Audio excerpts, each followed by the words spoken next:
İndi isə biz horizontallar və meyillilik məsələlərinin izahı ilə sizin qarşınızdayıq. Bu izah videolarına mütləq şəkildə baxın.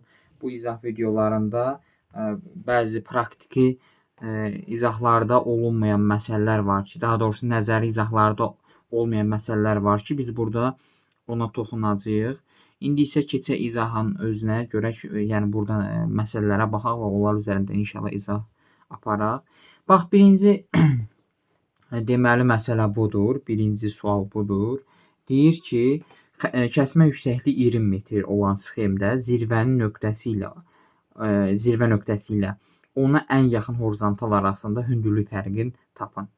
İndi diqqətlə qulaq asın. Bax, bu dağdır, kənara doğru çəkilib. Yəni bu berştrixlər kənara doğru çəkilib. Bu dağdır. Kəsmə yüksəkliyi də 20 metrdir. Biz belə bir qayda dedik, izahda da qeyd elədik, yenə də deyirəm. Zirvədən kiçik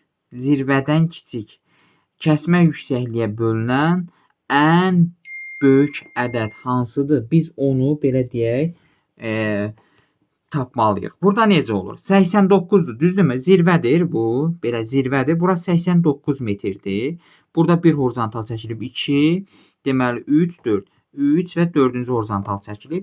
İndi bizə deyir ki, bu zirvəyə yaxın, ən belə deyək, yaxın olan horizontalın biz hündürlüyünü tapmalıyıq.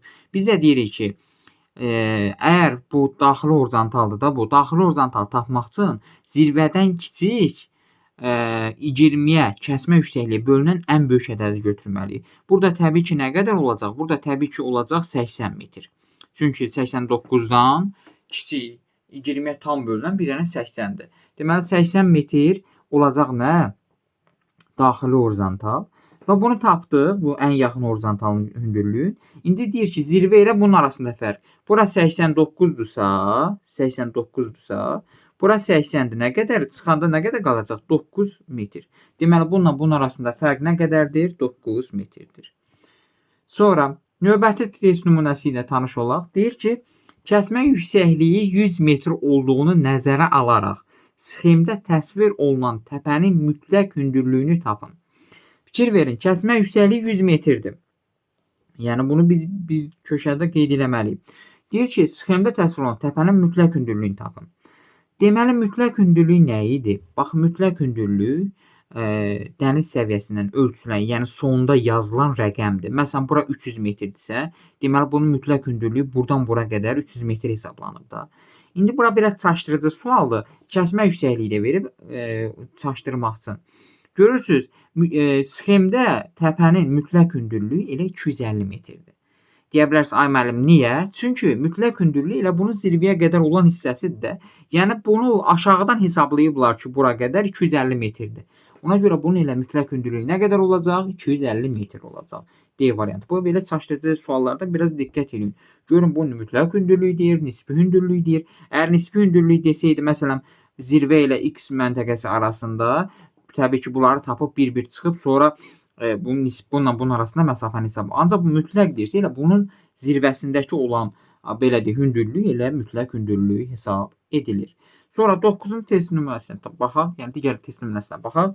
Deyir, kəsmə yüksəkliyi 20 metr olan sxemdə B nöqtəsinin hansı horizontallar arasında yerləşdiyini müəyyən edin.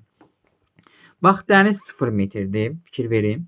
Dənizdən bura qədər 20 metrdir. Yəni, yadınızda saxlayın, dənizlə bu birinci horizontal arasında məsafəni də aralıq kimi götürün, kəsmə yüksəkliyi kimi götürün. Yəni, həmişə dəniz gördünüzsə, buranı 0 götürün, 0-dan bura qədər 20, 40, 60. Gördünüz, 20, yəni 1 aralıq, 2 aralıq, 3 aralıq. 60 metr bunlar arasında fərq var, düzdürmü? 20, 40, 60 metr. İndi B də deyir, hansı aralıqda yerləşəcək? Fikir verin, burada da elə fikir versəz, burada 40 rəqəmi də var idi. 40 rəqəminə bir dənə baxaq. Görürsünüz, burada 40-ı da verib, 40 rəqəmini də verib. Elə buradan deməli 0-dan bura 20, 20-dən bura 40 metr. İndi bura 40 metrdirsə, avtomatik burada 40 olacaq. Kəsişməyən horizontalların hündürlükləri yadınızda saxlayın, bərabərdir. Bura məsələn 20-dirsə, burada 20-dir. Bura 40-dırsa, burada 40-dır. Bura 60-dırsa, burada 60-dır. Fikir verin. İndi B hansı horizontal hündürlükdə olan horizontal arasında yerləşir? 60 ilə 80 arasında. Fikir verin. 20, 40, 60, 80. 60-80 arasında yerləşir. Cavab D variantı, B nöqtəsi. Növbəti test nümunəsinə baxaq. Burada nə deyir? Deyir ki, X və K nöqtələri arasında hündürlük fərqini tapın. Yenə fikir verin, dənizə baxın, avtomatik mən buranı fikirləşmədən 0 yazmalıyım. Çünki dəniz səviyyəsi 0-dır. Burada deməli, fikir verin. Bir dənə rəqəm verib bizə kömək üçün 150 metrdir. 3-cü horizontal. Buradan fikir verin. 1, 2, 3 aralıq var. 150 metr 3 aralıqdan nə qədər olacaq? 150-ni böləcəksən avtomatik 3-ə. İləcək nə qədər? 50 metr. Deməli, kəsmə yüksəkliyimiz 50 metrdir. 50 metrdir. İndi buradan bura 50, 100, 150. İndi x-i deyir. Düz x nə qədər olacaq? 100 metr. Bəs k nə qədər olacaq? Fikir ver. Yenə buradan 0-dan bura oldu 50, oldu 100. Burada 100, burada 100. Çünki elə kəsişməyən horizontallar bir-birinə bərabərdir. Bax, buradakı da məsələn belə deyək 50 idi, burada 50 idi, burada 100-dür, burada 100-dür. İndi 100 ilə 100-ü çıxanda təbii ki k ilə x-i çıxanda elə olur nə? 0 metr. Yəni 100-dən 100 çıxanda olur 0 metr. Burada düzgün cavab variantımız A variantıdır. Sonra növbəti test tapşırığına baxaq. Deməli, burada deyir ki, sxemdəki K və X nöqtəsi arasında hündürlük. Yenə bu həmin qəbildən bir sualdır. Yenə də izahını verirəm. 0 metrdir. Burada bax bir dənə rəqəm görürsüz 100 metrdir. Bax uşaqlar, horizontallarda hər bir rəqəmə dəyərləndirin, fikir verin. Deməli 100 metrdir. Buradan bura 100 metrdirsə, demək kəsmə yüksəkliyi 100 olacaq da 0-dan bura 100 metrdir. İndi fikir ver. 100, buradan bura 200, buradan bura 300. Yox, daha doğrusu diqqətli olaq. Bura 100 metrdir. Düzdürmü? Kəsmə yüksəkliyi tapdıq. Gəl birinci dağı tapaq, K-nı tapağın. Deməli, bax fikir verib, buradan bura 100. Buradan bura 200, buradan bura 300. K 300 metrdir. Bunu tapdıq avtomatik. Bu rahatdır. 300 metr. İndi isə gəlin. Biz burada deməli x-i tapaq. X-də necə olacaq? X-də fikir verin burada. Bu 100 metrdən sonra elə bil təpənin içərisində bir çökəklik var. Elə bil təpə biraz təpə gəlib, sonra belə yavaş-yavaş düşüb çökəklik formasında olub. İndi burada da fikir verin. Əgər bura 100 metrdirsə, kəsmə yüksəkliyi 100 metrdirsə, burada 100 metrdirsə, indi 100 azalmalıdır da bu. Çünki çökəkliyə doğru gedir. İndi baxın, buradan bura 100 metr düşdü, oldu 0 metr. Buradan bura bir dənə də 100 metr düşdü, oldu nə qədər? Mənfi 100 metr. İndi oldu x metr, x də bərabərdir mənfi 100 metr. Çünki mənfiyə düşüb axı. 300 ilə də mənfi 100-ü biz çıxsaq fərqin, yəni hündürlüklər fərqini tapsaq, olacaq 400 metr. Yəni K ilə X nöqtəsi arasında 400 metr nə var? Hündürlük fərqi vardır. Sonra 6-cı sual, növbəti suala baxaq daha doğrusu. Sxemdə deyir ki, dağın zirvəsi ilə onun ən yaxın horizontal. Yenə də dağın zirvəsi buradadır. Horizontallar da, bu xarici horizontalda budur. İndi burada bizə kəsmə yüksəkliyi də verməyib, düzdürmü?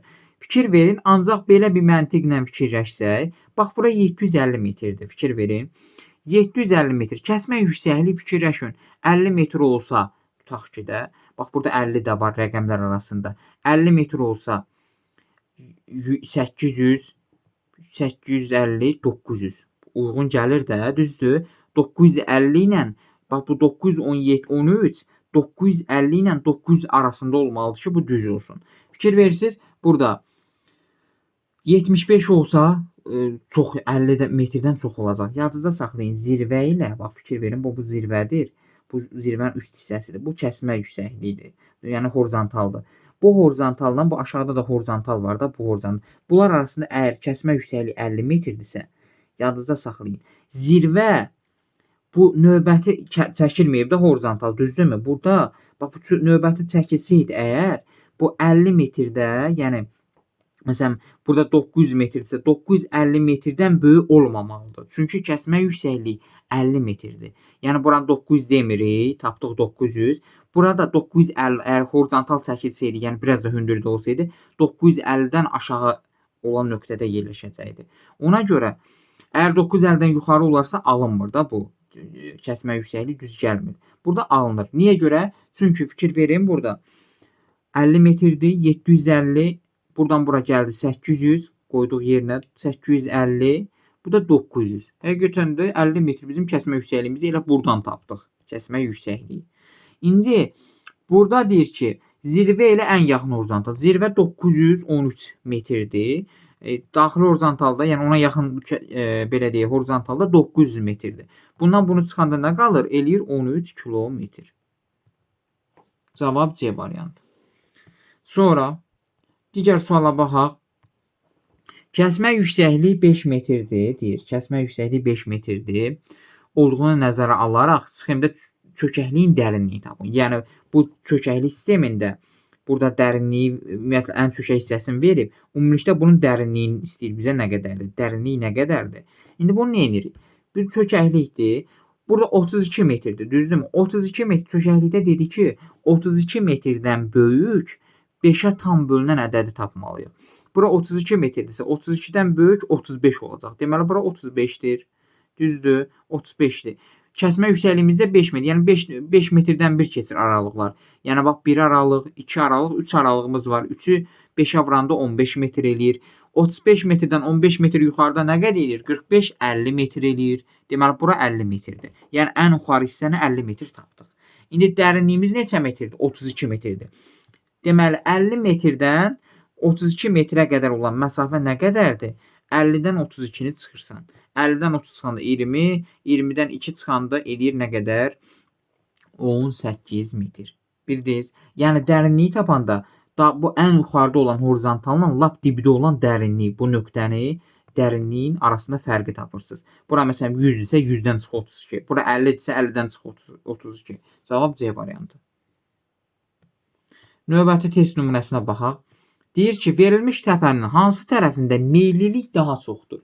Meyillilik biz dərslərdə də qeyd elədik ki, əgər horizontallar bir-birinə sıx çəkilirsə, bu meyillidir. Əgər horizontallar bir-birinə aralı çəkilirsə, bu meyillilik azdır. Bunu yadınızda saxlayın. Burada da görürük ki, A-dan C-yə, A-dan B-yə, A-dan D-yə, A-dan F-yə olan bu nöqtələr A-dan F-yə qədər bir-birinə yaxın çəkilməyib. Ona görə ən sıx meyillilik çox olan A-dan F-yədir. Bunu da yadınızda saxlayın. Sonra növbəti test tapşırığına baxaq. Kəsmə yüksəkliyi 1000 metrdir. Məntəqələr arasında məsafənin isə 1000 kilometr olduğunu bilərək orta meyillilik tapın. Meyillilik düsturu var idi uşaqlar. İzahda da səhv eləmirəmsə olmasa da burada da buna diqqət edin. Meyillilik bərabərdir. Yəni məsələn dağdır. Məsələn belə bir dağdır. Dağın A ilə B-nin arasında olan bir dağdır. Dağın hündürlüyü və belə deyək aşağısı var. Bir A ilə B-nin meyilliliyini tapanda A-dan B-yə. Birinci A ilə B-nin hündürlüyünü tapırsan. Bir də A ilə B-nin arasında məsafəni tapırsan. Ondan sonra hündürlüyü bölürsən məsafəyə. Bax buradakı məsafəyə. Hündürlük metrlə ifadə olunur, məsafə isə kilometrlə. İndi burada nətər olacaq? Bu da 100-ü, 1000-i böyle 1000 metri böləcəksən neçəyə? 1000 kilometrə. Bunu da böləndə buna nə qədər edir? 1000-i 1000-ə böləndə eləyəcək 1 metr bölünsün kilometr. Əgər faizlə versə vurursan 100-ə hesablayırsan. Burada faizlə vermədiyinə görə biz belə hesablayacağıq. Cavab B variantı. 1 metr bölünsün kilometr. Sonra növbəti test tapşırığına baxaq. Deyir ki, sxemdə A nöqtəsi qonşu horizontalların mütləq hündürlüklərini müəyyən edin. Burada isə A nöqtəsindən söhbət gedir. A-nın hansı qonşu horizontallarda yerləşdiyinə baxaq. Yenə burada dəniz səviyyəsidir, 0-ı qeyd edirsiniz. Burada 60 bizim gözümüzə dəyir. Deməli 0 metrdən 1 aralıq, 2 aralıq, 3 aralıq var. 60 metrdən qədər 3 aralıq varsa, deməli bu 20 metrdən 1 keçir. 20, 40, 60. Bax belə keçir. Deməli burada 20 metr kəsmə yüksəkliyi tapdıq. Avtomatik buradan da hesablayırıq. 0-dan bura 20, 40, sonra 60. Gördün, A harda yerləşdi? 40 ilə 60-ın arasında. Cavab C variantı. Çox sadə belə izah olunur. Sonra 12-ci test tapşırığına bir dənə baxaq. Deyir ki, doğru olanları müəyyən edin. Doğru görək nədir burada? Deyir ki, A-nın mütləq hündürlükləri 30 metrdir. Baxaq. Bax, bu dəniz səviyyəsi yenə 0-dır. Burada 60 metr buradan buradır. Bax, 2 aralıq var dəniz səviyyəsində. Deməli, bəli, A-nın mütləq hündürlüyü 30 olacaq. Çünki kəsmə yüksəkliyi 30 metrdir. 60 metrə 2 aralıq keçib 0 metrdən bu 30-dur. 2-yə böləndə 30-dur. Deməli, A 30-dur. Bəli, bu tamamilə doğrudur. Və fikir verin, bizim burada cavab variantımız var. 1 götürəcəyik. A ilə B arasında mütləq belə deyək, arasında nisbi hündürlük 90 metrdir. A ilə B arasında. Baxaq, kəsmə yüksəkliyi 30 metrdirsə, avtomatik bax 1, 2, 3. 3'ü vurdun 30'a ilə 90 metr. Deməli B ilə A arasında 90 metr məsafə var. Bu da düzdür. 2-ni də götürəcəyik. Fikir ver. Burada 2 də var, burada var, burada var. Sonra bir dəqiqə üzr istəyirəm. Burada 2-ni də götürəcəyik burada. Sonra 2-ni də götürəcəyik burada. Sonra gəldik biz buradan B məntəqəsinin mütləq hündürlüyü 90 metrdir. İndi gəl ona baxaq. Həqiqətən də B 90 metrdirmi? Biraz bunu aşağı edək. B-ni görək. B məntəqəsinin deməli hündürlüyü 90 metrdir. Baxaq. Bura 60 metrdirsə, kəsmə yüksəkliyi mən bilirəm. 30 metrdir də tapdıq bayaqlar. Bu olacaq 90, bura olacaq 120. Deməli B məntəqəsinin mütləq hündürlüyü 120-dir. 90 deyil. Yəni bu da 3 də səhvdir. Fikir verin, bu 3 cavablar getdi. Elə burada cavab var, bir dənə D qalır. Deməli 1, 2, sonra sxemdə kəsmə yüksəkliyi 60 metrdir. Görürsən bu da səhvdir. Bunu da biz çıxırıq. Sonra AC məntəqə A'ya baxaq. A'nın yüksəkliyi C-dən çox, B-dən isə azdır. A'nın yüksəkliyi C-dən çox, B-dən isə azdır. Baxaq, A'nın yüksəkliyi 30 metrdir. C-dən deyir çoxdur. C-yə baxsaq, buradan bura deməli 30 metrdirsə, bura olacaq. Buradan bura 30. Bəli, C-dən çoxdur. B-dən isə deyir azdır. B-dən azdır. Bəli, B-dən azdır. B çünki 120-dir. C-dən isə çoxdur. Bəli, tamamilə doğrudur. Elə burada 1, deməli 2, 6 yoxdur deyə. Elə biz burada 1, 2, 5-i götürəcəyik. Düzgün cavab variantımız D variantı olacaq. Depressiyadadır. C depressiyadadır. Yəni çöküntüyə məruz qalıb. Cavab D variantıdır.